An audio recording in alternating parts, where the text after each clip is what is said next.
First, let's talk about the purpose.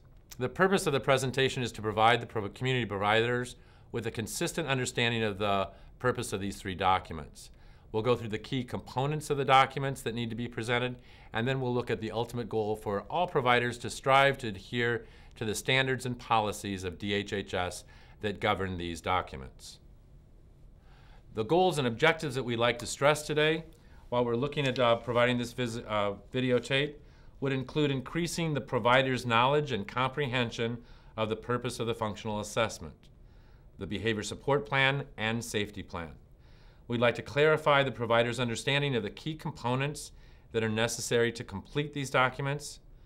The third point would be to look at a goal for establishing a common language of terms and concepts and principles that are based on each best practice and standard.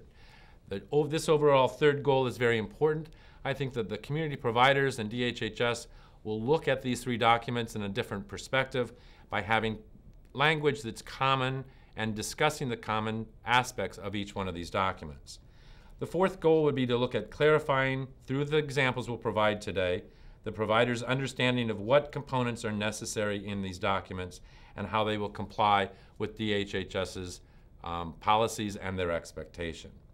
Finally, the fourth goal will be to increase the provider's understanding of how these three documents are interrelated and independent of each other, but yet still dependent on carrying through certain threads that create a consistent and cohesive approach in your service provision. The last point in the introduction I'd like to provide is looking at the purpose of how these documents are connected and threaded to each other.